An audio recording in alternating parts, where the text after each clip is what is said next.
So I read your consultation earlier, but then my phone died.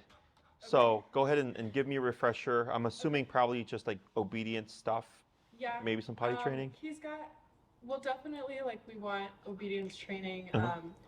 He has a few behaviors that we also would like to teach him not to do. Okay. And that's kind of the area that I struggle with training him. I've tried to teach him, like, sit down, stuff like that. He gets it. Yeah. But I don't really know how to teach, like, not to do stuff, like not to jump or stuff like that. That's a good way to put it.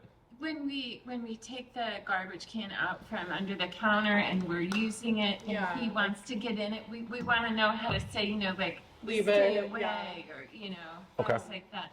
And my plants, he goes right into the dirt, and in my office and at my house, he's come to both, and he just will clamp on to any branch of any plant. So how do we just like puppy stuff, like I think a lot of it he'll grow out of. Okay. He does have like a problem listening. I'll be like in a training session with him, and like me trying to train him, and like I'll be holding a treat right in his face, and he'll just kind of be like really bad attention span. I find that in the yard when I'm trying to get him to do something, and a squirrel or anything, it's sometimes things I don't even see that I think he sees. He looks, and I have to be like, hey, back to me. So is all this sound normal? Just puppy stuff. Yeah, dog stuff really. Okay. The prong collar, when did that come into play? So I had to put that on him because I cannot control him. I cannot control him on a walk. So we've had him 6 weeks, and so probably 4 weeks ago, 3 weeks ago. My husband doesn't use it. I don't know that you use it. I use it. He's a lot better with it. It's a good tool. Yeah. How'd you find out about this? How'd you find this? So I actually have two friends that regularly send their dogs here. Oh, really? Who are they? Livin, Lucas Schlott, and Nora Squires. Okay, yeah. Bino, Maple, and Mookie. Yeah.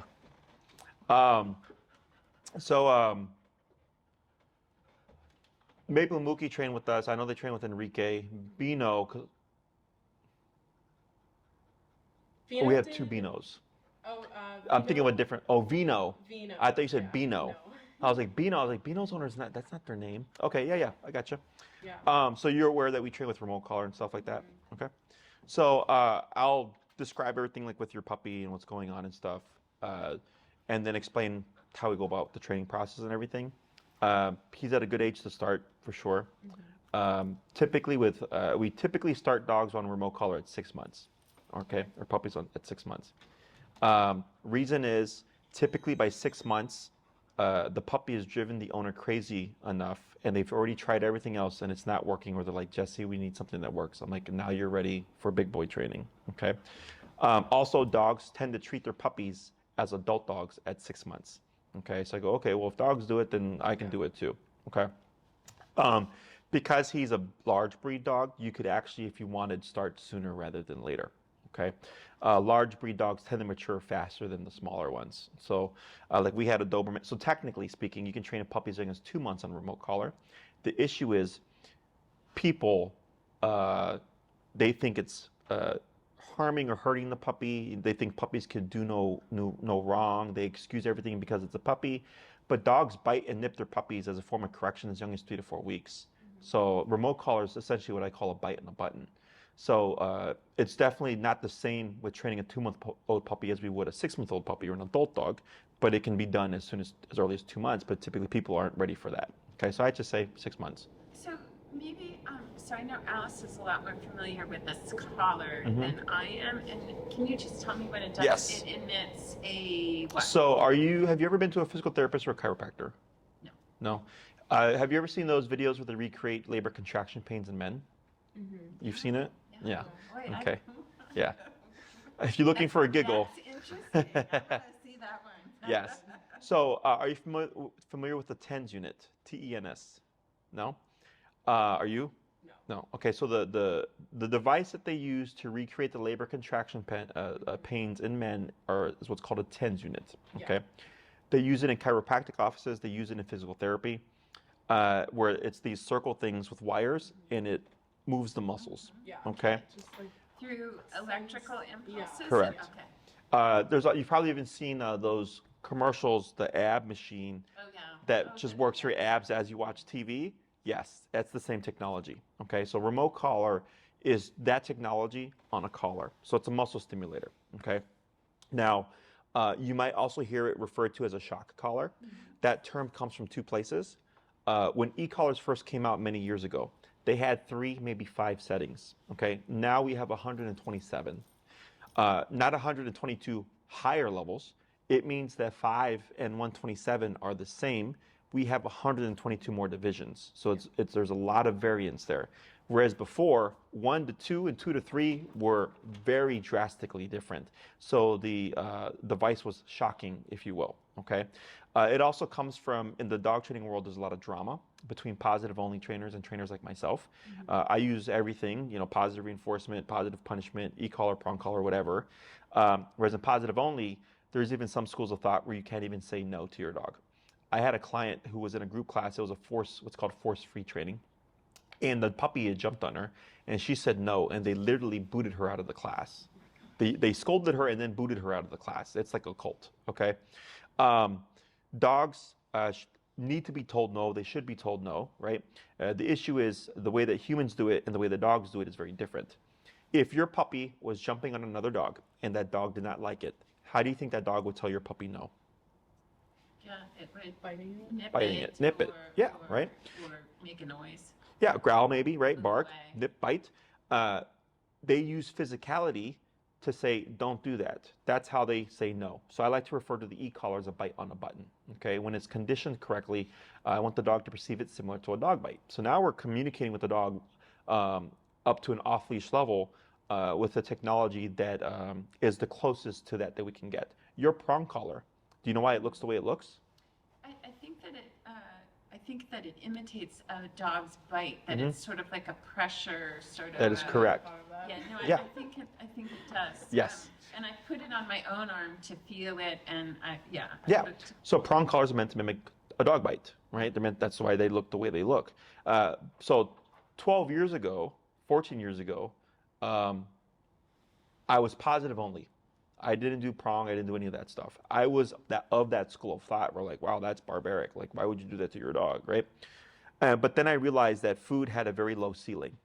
And I got into dog training because I wanted to train aggressive dogs. I watched a lot of Cesar Millan at the time. And I learned, like, okay, food really isn't doing much. And a lot of clients were quitting the training because they weren't seeing any change. So that's what kind of motivated me, because I was open-minded, like, okay, we have slip chain, we have this tool that I thought was barbaric.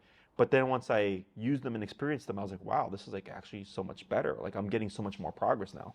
And eventually I graduated to remote collar. And to me, it's the best training tool there is.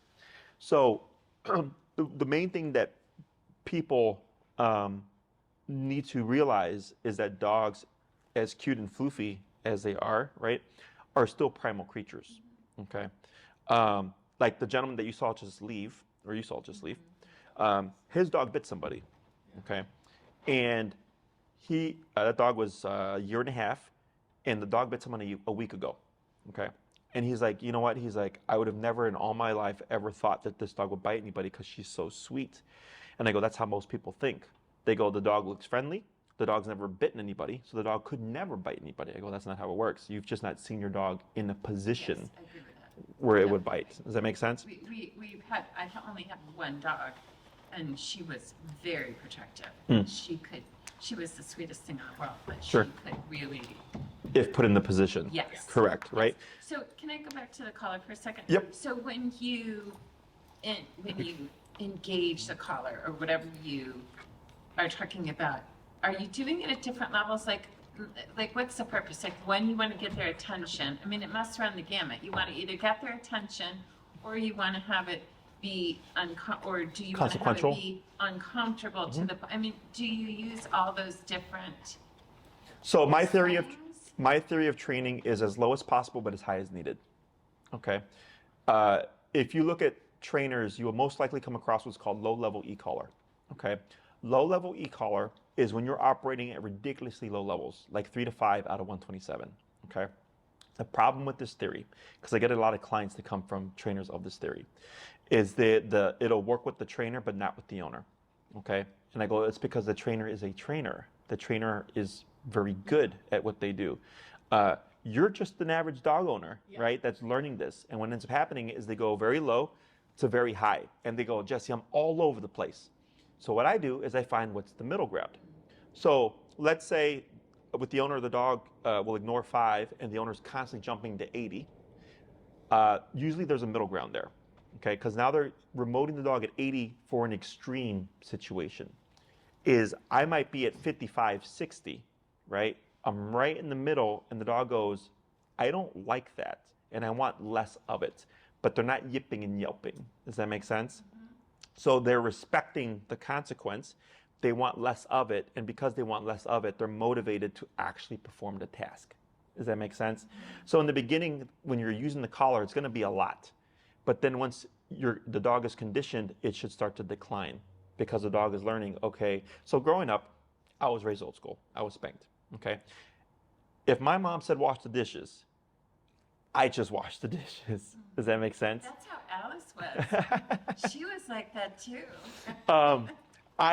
In my life, I'm 37 years old, have talked back to my mom once.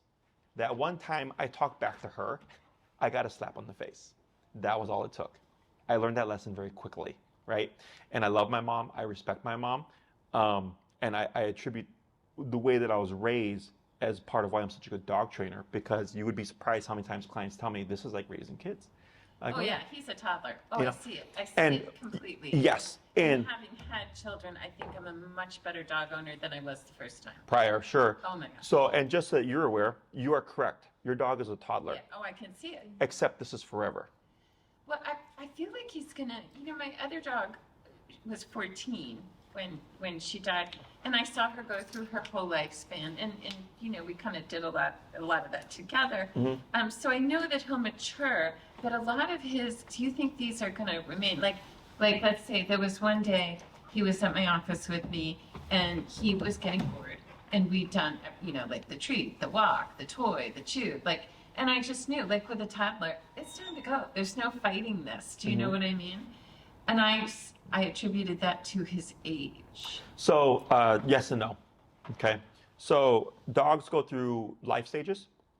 So at 6 months, it's what I refer to as terrible two's brain, teenager body. So they're usually tall and lanky, and they act like they're like a 2-year-old. At a year, you have teenager brain, adult body. At 2 years, you have adult dog. Yes. Okay, that's typically how that progresses. Okay. Now, a lot of times, people are like, oh, the dog will outgrow the behavior. I go, maybe. Yeah. Okay, because some cases, like there's dogs that still chew stuff, right? So technically, by ignoring, you're allowing, and that's the reinforcer, I agree. right? So the only kind of guarantee that these things resolve is if you're proactive about addressing and correcting the behavior. Yeah. Okay. I think that's why we're here, before we ruin the dog, before we, because we're both like, how do we deal with that? Sure. We don't want to. The things we've talked about, we don't know how to do. Sure. So, and earlier you put it correctly, where you said like it's the stuff that we don't want him to do, right? We don't know how to unteach that behavior. And after the fact, like yelling or but that's just yes. not work. So I do both. I teach both up to off-leash level control, and also how do we correct things. Now what you're dealing with is very simple. Yeah. It's the typical puppy stuff, right? But my scale of knowledge goes all the way up to like aggression type stuff. Like this is a dog bite there, okay? And I got more scars all over from dog bites. I would like this dog to be more aggressive. He's very friendly. We had a bloodhound German Shepherd, and she would get her hackles up. She would just intimidate everyone. Sure. This dog, and when she saw some Hester, she did this thing where somebody would come to the door and she did like the slobbery like ran. This dog is like, oh hi, sure. Come in. Can we work on that a little bit? So he's going to go through personality shifts, right? So like right now he's just a big goofball, right? Yes. But at a year, you might, when you see that teenager side, you'll start to see territorial behavior come out. Yeah. Generally, around a year is when we see that happen. It's funny because I had a bunch of consults. Like after New Year's, we just got flooded with consults, and in 2 of them at a year, their dogs started being too territorial.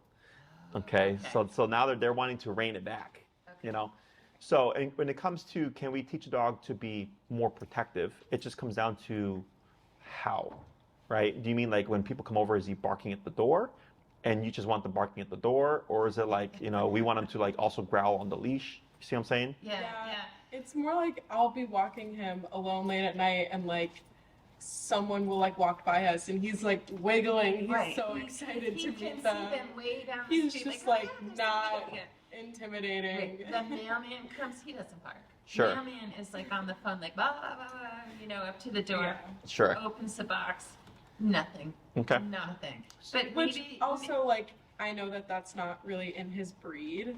And it? if I want like If he's got a Shepherd really- in him, it's a German Shepherd, then I would say it's somewhere. We don't know, but also like if I want a guard dog, I would honestly probably just get another one, like a German Shepherd or something like Sure. that. Like if I'm also accepting if he's not that. Yeah. somewhat Yeah. teasing this line of conversation. Yeah. Yeah. So what are your thoughts about where we are with the dog and the best way? Like, what is the best way to get? Have we communicated what we want in the way that you? Yeah, see I mean, what this we is pretty. I mean, at least if I'm understanding correctly, pretty straightforward. When it comes to like the security type stuff, like getting a dog to learn to bark and bark at the door, that can be done. Okay, but like he's still a younger pup that he's not come into his own yet. So time will tell on that part. Yes. Now, when it comes to like if you're walking with him late at night, dogs are natural deterrents. Okay, Yeah. because even though he may be cute and floofy, right, it doesn't mean that if someone comes across As like threatening. exactly that he won't Yeah. recognize that and then assert himself. Now, whether or not he would bite that person to protect you is a totally different thing. Yeah. But dogs can learn to recognize that because it's out the norm. Okay, but I wouldn't expect it, of course, from a younger pup unless they're bred for that. Then that's a separate thing. Okay. Very non-aggressive dog. But whenever you want to protect her, people typically think you want a more aggressive dog. It's the opposite. You want a very friendly dog that's trained to turn on Yes, aggression. that is what I want. That's exact some command or something maybe. Yeah, but that's down the road because he's really young. He's a baby. Yeah. We need to just keep him out of the garbage and out of the things. So He's got the thing in his mouth. yeah. Yeah, just pull it and he'll. Yeah, it looks like it might be wrapped in there. Yeah. There you go. Yeah. May I take your Yeah. pup here? Yeah. So I'm But just gonna. he doesn't even come when we call. Like to get Yeah. up to go out. I just thought that those things were. He's confused because your shoes don't have laces and he Yeah. loves laces. So one thing I can point out for you right now is that your prong collar is big. it's too big. Yeah, because it was my previous dogs. Yes. I know. When you go, I took out a couple. yeah, no, it's I just need to take out a few more. yeah. So this particular brand of prong, I don't recommend Okay. because as you can see here, I think this might be a 3.3, or maybe it's a 3 millimeter. Is how it goes all the way around. Is that there's a brand, and we can send you the name of it. It's called Hermsprenger. You can get them on Amazon. They're about like 25 to 35-ish bucks. Is there's a center plate, okay? So this goes all the way around in one direction. So when you pull on the collar, it kind of twists and doesn't really give what we call the biting pressure. With the center plate, the distribution of the teeth here is even, so that you actually get the pressure of the bite, and then when you release it, he understands what you're trying to communicate there. Okay. The center plate is in the center. Yes, it's here. Yes. Okay. Like And this then one, I'm down- pretty sure is this It is goes all the way around. yeah. Okay, and yes, And then so you see like here, yes. like I could put my whole hand in there. Right, right. So that's definitely too big. So if you removed the prongs, like you'd probably be removing 3 to 4. Okay, I already took out a couple. Hester had a blue. She's a big dog. Yeah. So here, like Look at that. it's so low, it's coming down to the bottom when you really want it to be at the top. And I'm already giving him direction, which is just chill out, right? Now he's gonna move because he's a puppy, but I would just keep asserting myself, and eventually he's like, Jesse doesn't let me do anything. I'm just gonna lay down and take a nap. Okay. So with the remote collar training, in terms of obedience, you get off-leash level control, okay, right off the bat. And then how much you teach them is personal preference. There's 6 commands: sit, stay, down, come, place, heel. All those commands can be built to an off-leash level. Whether or not you want them all to be built to an off-leash level is a separate thing, okay? When it comes to the puppy stuff or the digging into the plant and everything like that, you can use the collar to also correct things, but now you're not reliant on having a leash on him, okay? Now, you're not gonna be having the collar on your puppy 24/7, okay? So what we do in the beginning is we always cover heel first, okay? Heel is, of course, walking on a leash. I teach a very strict heel. If I take 5 steps, the dog takes 5 steps. If I take 1 step, they take 1 step. If I take 3, they take 3. Okay, it's like a shadow. And you can teach it with the puppy this young, okay? People usually think like, wow, that sounds really complicated. They're matching your every movement. And I go, no, it's very simple, okay? It's just a matter of what does your dog or puppy need in order to achieve that level of focus, okay? Typically, by the end of the first class, we get it done, and then you just go off and do your homework. Is when you start putting appropriate discipline on the dog or the puppy, a lot of the behaviors that you're dealing with will go away on their own, okay? Those behaviors, yes, they can be puppy. Yes, they can be boredom. Typically, it's frustration because the puppy doesn't have any guidance or any kind of formal discipline. So the brain is constantly on go, okay? Once you start to put consequence and discipline, the brain starts to relax and no longer is constantly looking for something to do, because that's what leads to chewing on the plant, digging in the dirt, right, going in the garbage. It's I need to do something. So once you get the brain to learn to calm down, the dog's like, oh, okay, I don't always need to do something. Does that make sense? In the cases where the behaviors don't go away, then I cover how do we correct behaviors when they're happening, okay? So if he's digging in the garbage, he happens to have the collar on, you could correct him on the e-collar, essentially give him a bite to say, we don't want you to do that. Does that make sense? Mm-hmm. Now, a lot of people are trained themselves to say no or whatever, right? I don't really talk when we correct dogs because then you create what we call cued behavior. Technically speaking, if he's digging in the garbage and you go no, and then you correct him, right? E-collar, prong collar, whatever, he thinks no is what causes the correction. So then if you don't say no, in the future, technically speaking, he can do it again, right? So obviously you don't want him to dig in the garbage, correct? Would you ever want him to dig in the garbage? No, you want to eliminate that behavior. You know that, he does not know that. He goes, okay, you said no and then you corrected me, so today I can't go in the garbage. But what about in the next hour? What about tomorrow? So when we correct the behavior without warning, the dog goes, digging in the garbage itself is what caused the correction. If I want to avoid the correction, I don't dig in the garbage. Does that make sense? You guys ever get a red light ticket? Yep. No. Okay. So have I, right? And you get that ticket in the mail. That's to teach you to not speed, right? Not run a red light. So as a human, you're cognizant and you make the decision. Am I going to gamble this yellow, right? And get that red light ticket, or am I going to just stop at the light and not even gamble it, right? Because you're human. You can make that judgment. Dogs aren't like that. Okay, so if you say no or something like that, you create, like right now I didn't say sit, I didn't say lay down. I just took them and handed them, right? Because I'm telling him relax. But I'm not saying anything to him. Sound stimulates the brain, right? I just took him with no words, gave some directional pressure, and now he's starting to relax. But because he's so used to doing stuff, he's probably going to get up in like 3 minutes, right? And then I would do it again, and then he'd lay down and probably give me 5 minutes. And then I would do it again, and eventually he's like, you know what, Jesse doesn't let me do anything. I'm just going to relax. Does that make sense? So, question on any of that stuff? I don't think so. Wow, that's a lot. I know. No, it's good. I agree with everything you're saying. I see that will be helpful to him. I hadn't thought, I feel like our environment is very calm. I think we calm. Yeah. I do play the radio for him on NPR very low at night, very low. Like Puts him right to sleep. it's like white noise background noise. Do you think that's a good idea? Or doesn't? I mean, I've not done that. I don't see a problem with it. So, yeah, I don't have an opinion on it. It's just what he's used to.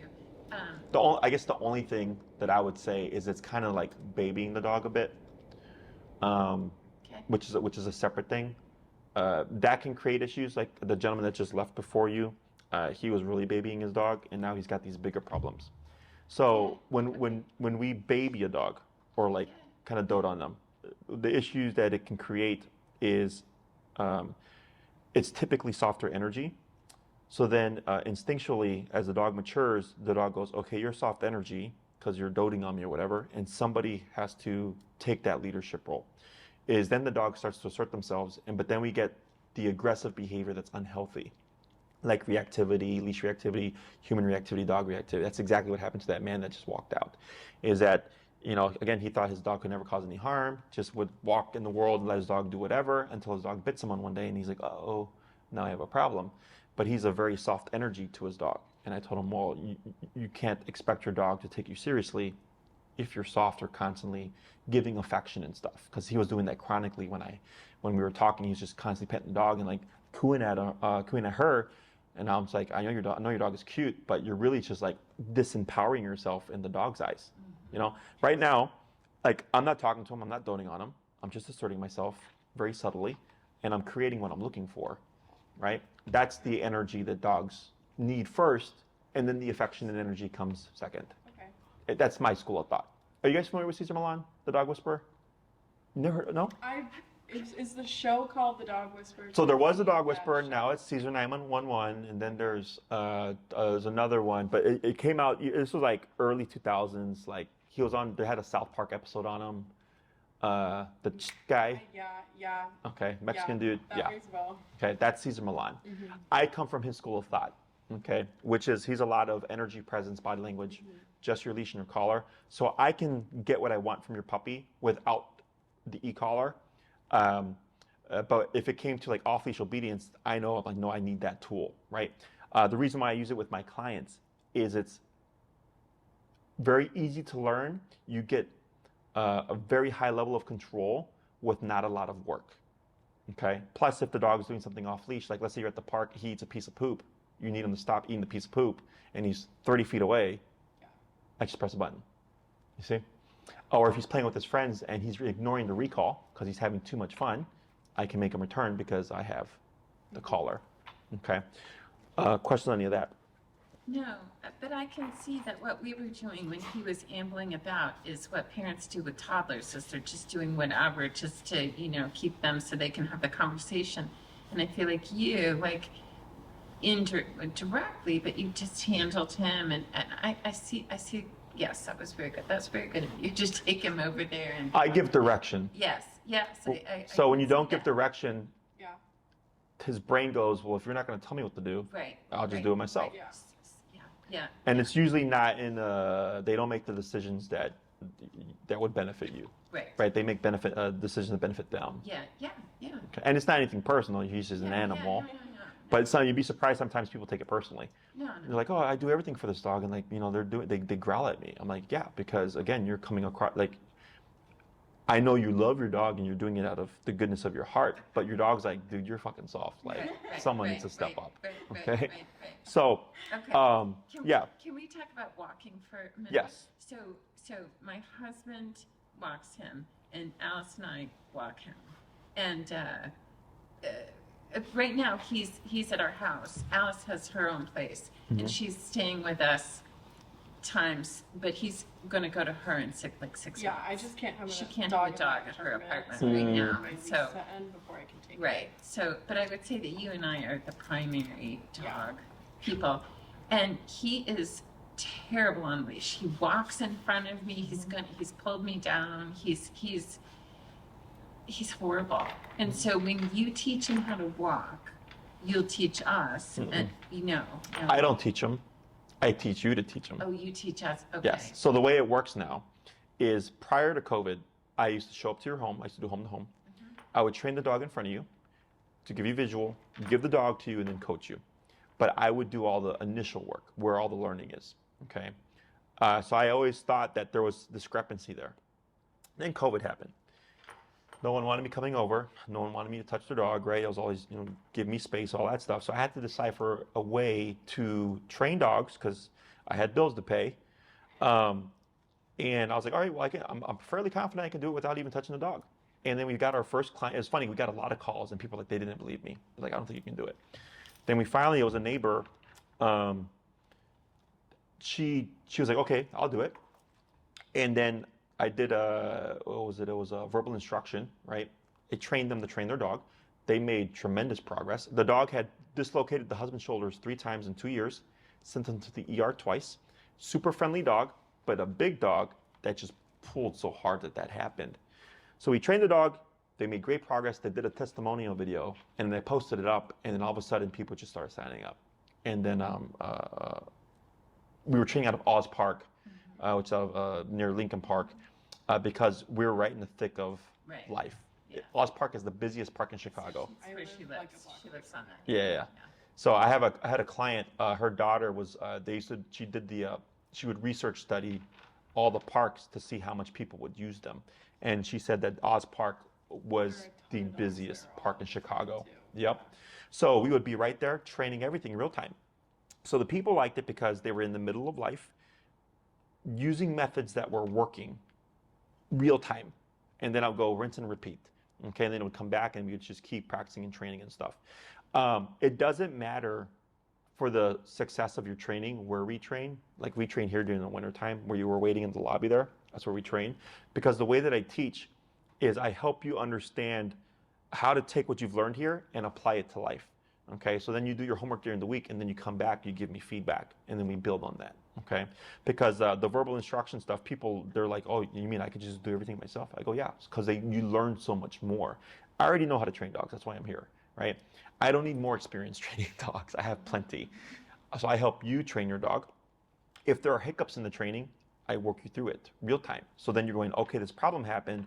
Jesse coached me through it. I was able to fix it. So if it comes up in the future, you know how to fix it, okay? So the walking stuff is actually the first thing that we teach. It's the first class. It's heel, okay? It usually takes 2 classes. There's the first half. I teach you the exercise. I walk you through it, work you through it. I say, go off, practice 3 times a day, come back in a week. You come back week 2. You give me feedback. Hey, Jesse, we noticed this. We noticed this impact on his behavior. He seems calmer in the house. He seems less frustrated. Oh, great. The discipline and structure is now starting to impact him, okay? We work on the second half of heel, go off, rinse, and repeat. The third class can be, I usually recommend recall because recall takes the longest to teach. To give you a frame of reference, I had a client, I trained her first dog, she came back, I trained her second dog. She told me her first dog took her 6 months before she considered her to be off-leash reliable, okay? Because recall takes the most effort. You gotta go to the park, put your dog on a long leash, hope that there's distractions, hope that he gets distracted, hope that the weather is nice, right? You have all these variables that come into play that you can't drill out to the recall like you could leash walking. Leash walking, you pop a leash in your dog, you put your training collar on, you go for a walk. Easy peasy. Recall, you need the dog to walk away from you and get distracted so you can practice, right? Because I don't do sit, stay, come to me. That's not realistic. Your dog's not gonna be sitting there waiting for you. He's gonna be doing something. So when we practice our recall, we're at the park, letting the dog be a dog. You know, maybe he's chasing a squirrel. That's where I want to practice my recall. And the e-collar allows me to practice with that realistic context of chasing a squirrel. Because if he ignores 20, I still have 107 more levels. So in that example, if the dog is running after a squirrel and he's far away, you're not verbally issuing a command. You're issuing a collar command. No, you will have a command. It would be a yes, calm or whatever. But the collar is there to reinforce in case he decides to ignore you. Yeah. Okay. Okay. But we do shape everything with the collar. Right. So most people tend to think, I'm going to tell my dog sit. If they don't do it, I'm going to punish them with the collar. That's how most people think, right? If my dog doesn't sit, I'm going to yank them on the prong collar. That's the old school, what we call yank and crank method, okay? It has its place in training, but it's very, very, very, very rare when we need to use it because it's usually for a more stubborn, dominant type dog. We do what's called pressure work, okay? So right now, when you saw me pull up and press down, that's pressure. It's subtle pressure. And then when he gave me what I wanted, I relaxed the pressure. And then he got up, I reapplied pressure, he laid down, I relaxed the pressure, right? So he's going, okay, if I do this, pressure turns off. But if I start to get agitated, pressure turns on. But the moment I calm down, pressure turns off. Make sense? It's the same thing with e-collar, but at the press of a button. Okay, with 127 variances in level. Okay, so yes, all the things that so I think you're maybe thinking of when we're correcting behavior, right? If he's digging in the garbage, I wouldn't say anything. Right. I would just correct him because I want him to tie it to dig in the Yes. garbage. Obedience, you have to have a cue, Right. right? It would be unfair for me to correct him for not sitting Yeah. Right. if I've not told him to sit. Right. Right. Okay. Other questions? So I think that we're interested in doing the board and train. Okay. Can you tell us more about it? Yeah, and I think, you know, I was like thinking that was the only option, but actually when I heard about working together with the dog, that might work too. You know, that would. Well, I want to see if that's like Yeah. involved in it at all. Yes. Like, do we come in? So He's here. with the board and trains, so yes, you could do a board and train. Okay. I only do board and trains for certain cases. So like the gentleman with the last dog, because the dog bits a person, there's some level of human aggression there. As I tell him, you want to learn how to handle this, right? And then if we don't see anything here, we can't fix anything, right? Which happens, you'd be surprised, like quite a bit. Because the dog's not getting structure from the dad. Yeah. We're structure. So the dog's like, well, Yeah. I know my place here, so I'm not going to do these behaviors. So, but for him, he's just a goofball, right? What you're needing is just really obedience. And then all the puppy stuff, I would teach you how to correct, okay? Is with the board and trains, the way that we go about it now is I'm very big on educating people on how everything works so that you understand it. Most board and trains, you drop your dog off 2 weeks or whatever, you come back, you might have a 30-minute follow-up, and then they say good luck, okay? And you don't know how the hell your dog learned everything. You don't know how the methods work, right? So there's a big gap. Sooner or later, there's going to be regression, okay? And then you most likely find yourself finding another trainer to train the dog because the first program didn't work. You'd be surprised how many times this actually happens to people. What I do here is I film the first lesson of everything that I teach. Heel, sit, stay, down, come, place. Okay. I also teach you how to find what's called your dog's working number, meaning what number on the collar is appropriate to your dog, right? And I'm teaching everything real time. So if he gets stressed out or whatever, he gets freaked out, I work him through it and I explain it. And then I make a longer comprehensive video using all that footage. It's usually around 2 to 3-ish hours. Yeah. Okay. So then I usually tell my clients start with heel in place first and then add things as you go along. Okay. But the videos are there to explain to you how everything works so that you understand the process. A lot of people think it's I drop my dog off, they get trained, and when they come back, I press a button and they just do it. And I go, no, there's more to it. You have to understand that. If you do a longer program, like a 2-week board and train, the second video is usually about maybe 45 minutes to an hour because everything's been taught already. Right? Now it's just how do you advance your dog's training? Okay. Now, the drawback to a board and train is you don't get the experience of hands-on. You don't get to do the training yourself, right? The pro is I can get everything done in 2 weeks, 3 weeks, 1 week, whatever. Okay. If you do an in-person, the con is it takes longer, right? Because I'm training you to train your dog. The pro is you're learning a ton more. Okay. And yeah, we're gonna have to talk about this. I think. Think of 1 week of my time as 3 weeks of your time. Right. Okay, so that's why our programs are shorter. If you did, for example, a 9-week program, which is like the equivalent of a 3-week board and train, we may not cover all the commands with you in a 9-week program because I'm teaching you to train your dog, right? Whereas in a board and train, I get all the commands done all the time at the first week. Okay, and then every week after is advancing the dog's training to a higher level. Okay. When it comes to off-leash level control, everything is about time, and there's always going to be work on your behalf. A con to the board and train is the training is tied to us. I have to then transfer the training to you. So you do get follow-up lessons with your board and trains. You get 2 hours for every 1 week we have your dog. Okay. Most board and trains, again, only give you half an hour in total. I had a client, he sent his dog off for 5 weeks. He only got 30 minutes. Okay, he had to pay extra if you wanted in person. He had access to unlimited group classes, but then everybody in the group had a different problem and they could never get anything done. Okay, so everything that we do is for the most part one-on-one. I am looking into offering group classes to clients that have already trained with us because they already know everything. They're just wanting to have distraction or other people to work with. Okay, but I don't think group classes are good for if you're learning in the beginning. Okay, so all your follow-ups, it's just me and you. If you watch your videos and everything is clicking, you're understanding it, but you have a separate problem that wasn't addressed in the video, we can use a follow-up for that. That's not a problem at all. It just comes with the program. We had a client that they did a board and train. It was just obedience, and then later on the dog was attacked by an off-leash dog, and then the dog became reactive. Okay, but they still had their follow-ups. So they asked, hey, Jesse, I had this happen. Can I use my follow-up to help fix the reactivity? I said, absolutely. I don't care. You've paid for it. I just show up and I go, what do you want to cover today? Okay. So if we did a 3-week board and train, then we would get 3. You would get 2 six, hours? so it's 1 hour, yeah. 1 hour.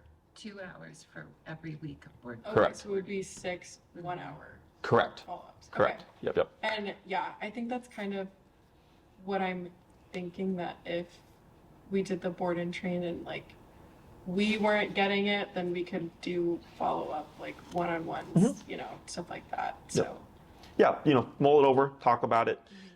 This is easy, okay? This is obedience stuff.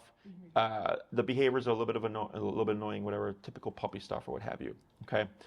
Which I most likely am not going to see his typical puppy behavior here, just because we run a strict kennel. But it doesn't mean that you can't use your follow-up to address them, okay? Where are you guys coming from? So my parents live in Elmhurst. I live in Lincoln Park. I gotcha. Yeah. Okay. So like, let's say you have them. Wait, you said your place doesn't let you have dogs? Yeah, my apartment does not allow dogs. So Okay. for the time being, for the next 6 months, he's going to be at my parents' Okay. house. Yeah. But eventually you're going to get... He's going to live with me. Yeah. Okay. So once you get a place that does allow Yes. dogs. I gotcha. Okay. So let's say you get your place, you have them, and now you're having these issues because it's a new environment or whatever. And you can always ask us and say like, hey, can Jesse do this at the park? Or is this something that has to be done in-home? Is you can convert your follow-ups to an in-home. There's just a $50 upcharge because I have to leave where I'm at to go to you and then come back. So it usually breaks up my day a bit, okay? Other than that, and you'd be surprised how much stuff we can get done outside of the home environment. But every now and then we do get something where I tell the owner, like, it has to be at home, okay? Yeah. Other questions? He is not neutered, and I think he'll probably be neutered 6 months or later. Is that something that we have to wait to do the board and train until he's neutered? Yeah, I would recommend it. If you're doing in person, all we would just do is take a 2-week break to let him recover and heal. Expect him to be back to normal within the day when you pick him up. Okay, back to his normal puppy behavior type stuff. Because then it would be, let's say you signed him up and then he's being neutered right in the middle of the board and train, it's going to break it up by a couple of weeks. Yeah, so what I'm asking is, can we do the board and train and he's not neutered? Oh yeah, that's not a Okay, problem. That's fine, because then I have no problem waiting until after. Let's say we do it sooner, like in January, like I'm totally fine neutering him after the program. I wouldn't want to break up his training. Okay, yeah, then that's perfectly fine too. Okay. Yeah, no issues there. The neuter doesn't matter in terms of the success of the program or anything like that. Okay. Okay. Great. Other questions? I have to look. I made a list. Okay. I think we've covered everything, but I just want to look. Yeah, jumping and getting on the counters. Yeah. So when it comes to don't do stuff, it's the same thing for everything. Once you understand how to use the collar to quote unquote discipline your dog, it's easy peasy. Okay. So like for me growing up, if I didn't do my homework, I got spanked. If I talked back, I got spanked. If I didn't wash the dishes, I got spanked, right? It was one consequence for a multitude of things. Yeah. Same thing for dogs. They just bite each other. Yeah. They don't ground each other. They don't put each other in timeout. They just literally nip and bite each other when they disagree. So once you understand how to bite your dog, then it's just, okay, I correct them for everything I don't want. Okay. So currently he's at our place, and Alice is coming to stay with us. She works she's a tech. She works from home, so Yeah. So she I can- stay normally like every weekday with my parents. couple of days. My husband works from home, but he's not. He's like up in his own world, and I am gone all the time. And so we've been considering sending him to some sort of doggy daycare because I feel like I have him because I can't really trust his behavior, in my kitchen. We took all of the furniture out of the kitchen, and it's this big dog room, and he's bored. I mean, no matter what we bring in, he's bored. And you are walking him several times a day. We're all pitching in and walking him. Do you think that's a good idea to take him to something like that? How many walks a day does he get? I would say he gets 3 to 4. And for time, how much does it total to? Mine are usually 20 minutes, but I could take him for like an hour. I would say he probably gets like at least like an hour and a half of walking a day. Okay. Yeah. So at minimum, your dog needs an hour. Okay. So you're already meeting that requirement. What you're seeing is overstimulation. Okay, overstimulation is the brain's inability to relax. So earlier when you had him, right, he, like even now he's still technically overstimulated. He's just calmer because I'm giving him direction, right? Is what looks like the need to do things or a lot of energy is the lack of boundaries. When you say, don't do that, don't do that, don't do that, you start to see the dog calming down because you're removing options. Does that make sense? Yes, in theory, but I'm trying to see what does that mean in practicality. So we have him in the kitchen. He's got a bed. He's got a kennel that the door isn't on it, but he likes to go in there, and he's got a bunch of toys, a bunch of things to chew on. He's got us sort of coming and going, and when we're not there at night, I've got the radio on low, and he's starting to eat my baseboards. Yeah. And I was attributing that to not enough stimulation, and what you're saying is the it's opposite. too much. So what So do how we do we need do to? that? Yeah, what do we need to take away, or where is So- that coming from? Yes. So if I smoke a cigarette, right, it's my first cigarette, then I one a day, right, and then I go, I need another cigarette. Smoke another cigarette. It's not going to make me want to smoke cigarettes less. It's making me want to smoke cigarettes more. And that's why some people smoke a pack of cigarettes a day. See that? So for the dog, this is very common. The owner goes, I give you attention, I give you activity, but you look restless. I think you need more activity. They give more. So now the dog ends up becoming conditioned to need a lot of activity. Does that make sense? Dogs sleep 16 to 20 hours a day. Oh, they do. Yes. Okay. So if we don't see that, then that tells me there's overstimulation issue because it's constant, let's do something. So when you're not there to do something, the dog's like, well, I got to do something now because I've been conditioned to do something. I'm going to chew your baseboards. See? So what do we do about that now? That's where the consequence comes into play, Okay. right? So let's say you see him going over to the dishwasher. I would correct that. And I go, that is not an option for you. And he goes, okay, not an option. I see him going over to the trash can like he's going to go dig in there. I correct that. Oh, not an option. So when you remove options, the dog goes, well, if I can't do that, and I can't do that, and I can't do that, what can I do? Okay. So I have, so he's got a bunch of toys and things to chew on. Should we remove some of those? Yes, to a degree. So what I would do is all toys and bones are put away, okay? When he starts to look bored, then you can bring something out. But if he has constant access to stuff, Always out. Yeah. right? What happened? Again, he's just used to always having.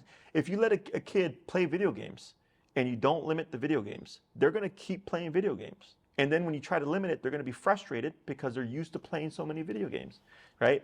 It's the same thing with humans. Like phones, TV, social media has created a lot of just constant stimulation, right? So the brain, a lot of people, you'd be surprised how many people I get that just, they can't relax. They can't turn their brains off.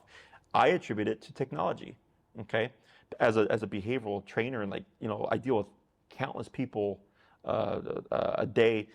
In 12 years, I don't know how many people I've interacted with, right? And I've noticed that ever since social media, Twitter, Instagram, like all these different, like people have one of everything now, right? It's, oh, let me check this, let me check that, let me check this, let me check that.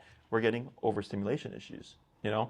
Same thing for dogs, is all these toys, either constantly just give him something to do, and then if he doesn't have anything to do, he can't turn off, or they lose value because he has constant access to them, and he goes, but you know, if I chew on your shoes, you will come and give me interaction, right? Because you take the shoes away. So now he goes looking for shoes, knowing that it'll get some kind of interaction from you. Does that make sense?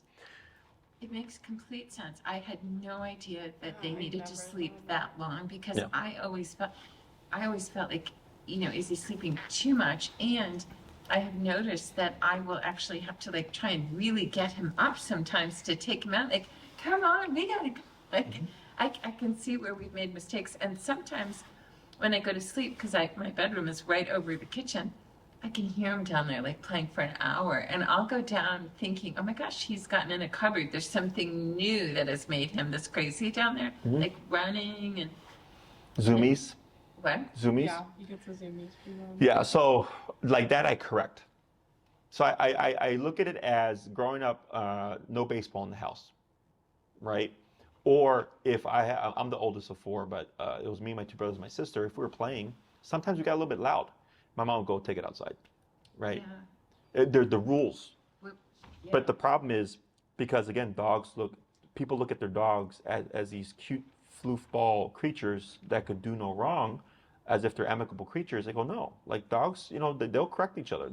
If you leave him with a group of dogs, primal instinct will come in and you'll see a side of your dog that you never thought was there, right? Because he's in a primal setting. But people don't think that way. Like here over the holiday, we had like 50, 60 dogs here. So today, the weekends are typically slower and a lot of the boarders left. So we might have like 10 dogs right now, but it's quiet. But even when there's 50 dogs here, it's still quiet. We get the occasional bark, we get the occasional whine, but because it's structured, we can have 50 to 60 dogs and it's quiet.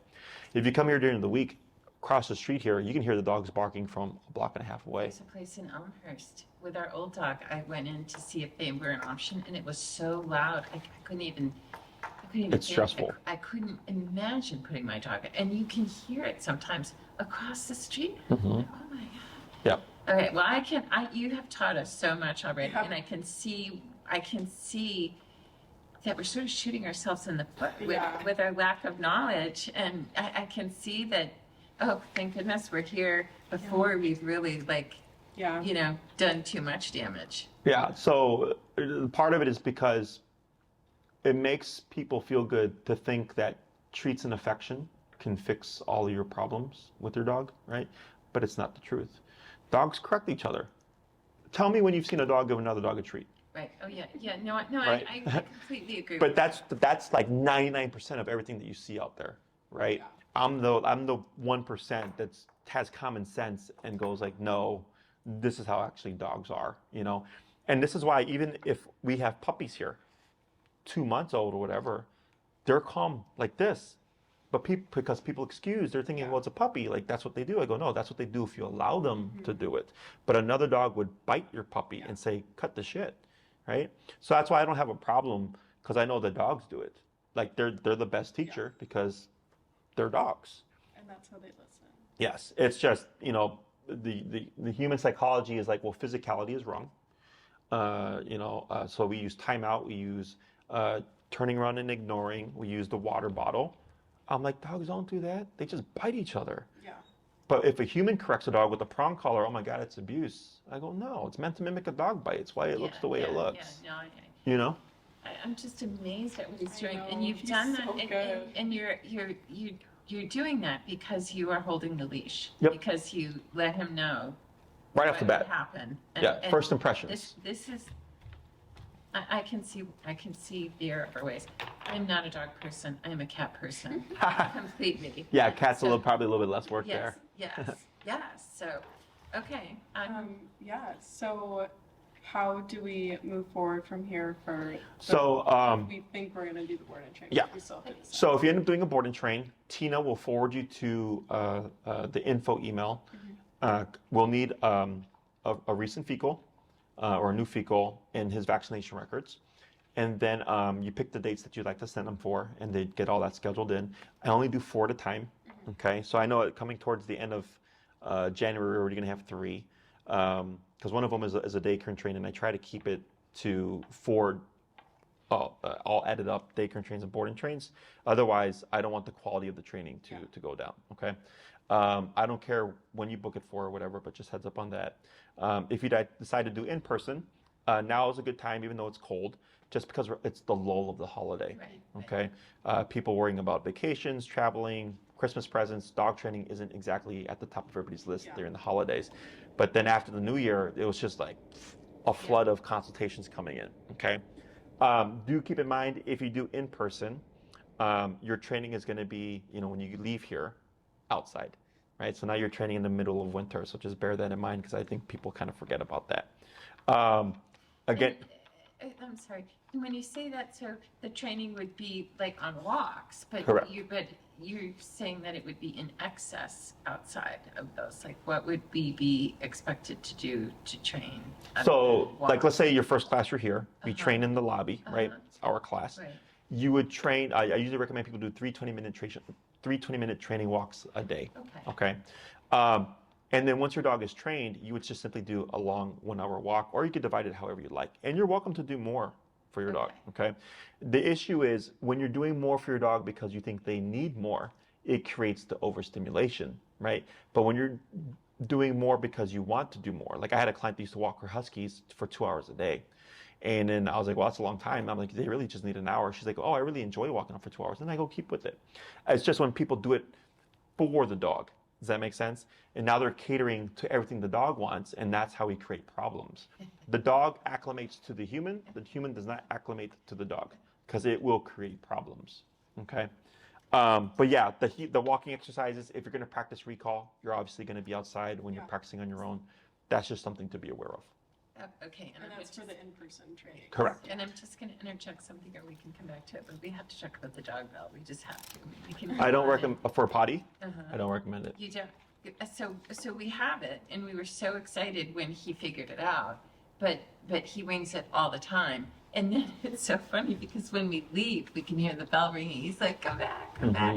So I almost feel like it served its purpose.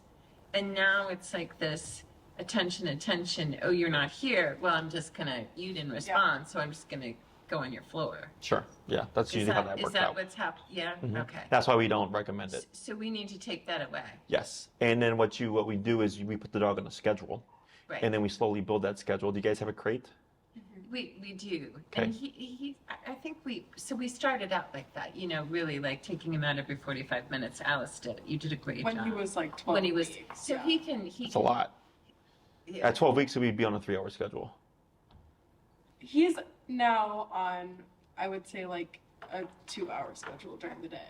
He should actually already be able to hold it for 8 hours. He holds it Overnight, yes. Yeah. So the general rule of thumb is a puppy can hold it for each hour of each month of their age. Okay, so at 2 months, they can already hold it for 2 hours. When they're awake and active, there's going to be obviously some gray area there. So if I have a puppy, if I take them out at 8 o'clock, they pee and poop.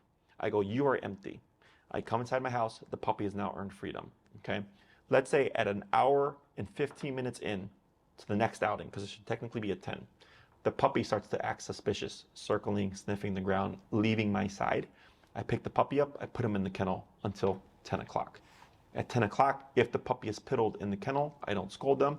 It's a part of the process. But now the puppy has learned if I pee in the kennel, I have to sit in it for 45 minutes, right? I clean them up.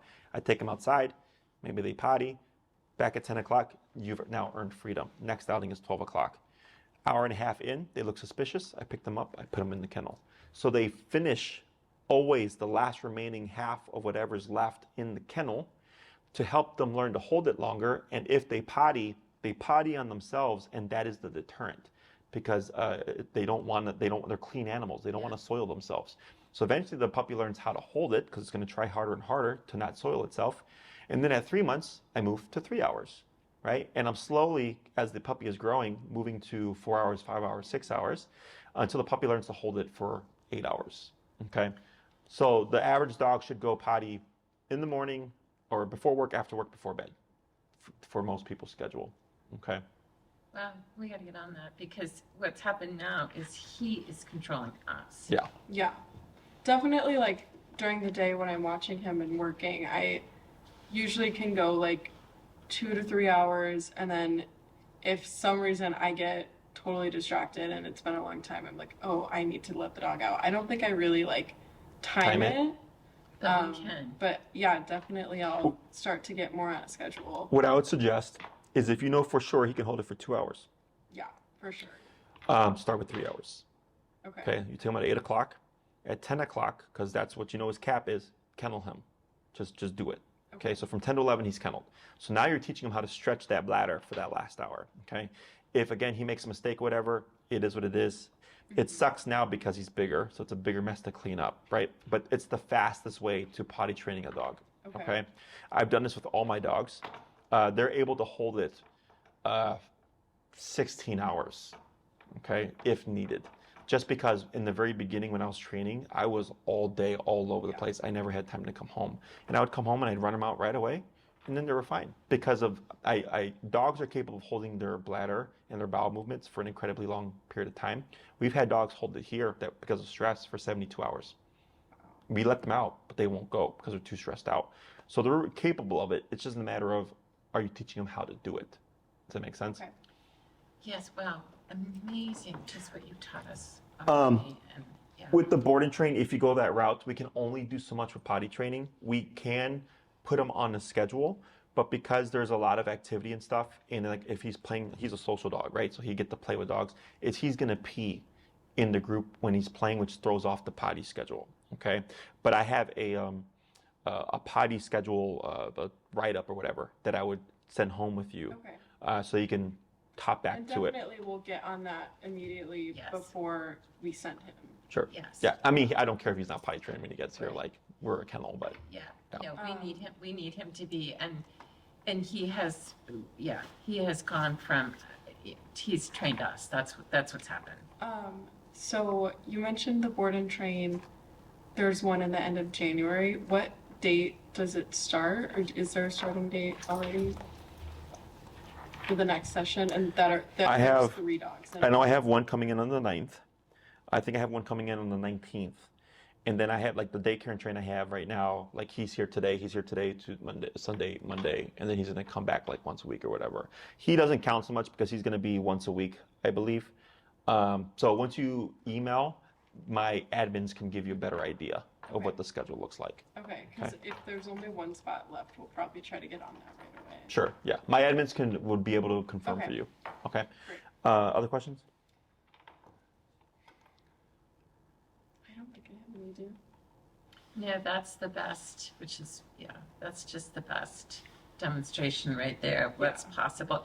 And this is how Hester was, our old dog. Yeah, I mean, like, Vino, Maple, and Miffy are all amazing, which is why I was like, when we got this dog, I was like, okay, canine perspective. Yeah, like, I have 3. I can't take the credit for those dogs. Those were trained by my other trainers that were here. They both went back to school. I know Enrique trained Maple and Mookie for sure. I think Vino might have been Elias. I feel like he did the daycare and train. Yeah, I feel like that was Elias. Yeah. Because I was so overwhelmed with in-persons and private clients that Enrique and Elias took over my board and daycare and train. So I have thought about putting a little muzzle wrap or something on him in the house because I don't let him go in my house. Do you think that really what I need to do is just put him on a leash like this and take him with me wherever I am You in can. the house in general? But you just have to be like, for me, I was just kind of giving him direction there. Right. Don't be surprised if it doesn't work out as smoothly because you have an established relationship. Yeah. I did this right off the bat. So this is his impression of me. Whereas you've had him for 3 months, right? Yeah, around that. Or 2, you said 6 weeks? 6 weeks. Yeah, 2 months. Yeah, So 2 months.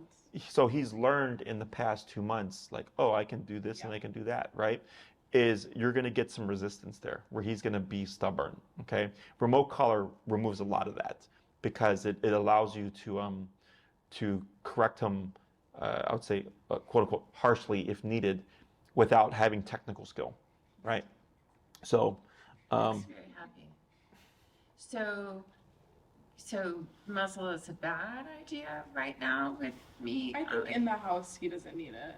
If he's in the kitchen, he does not. But I would like him to be in the house. I mean, I would like. so you can't chew on stuff. Yes.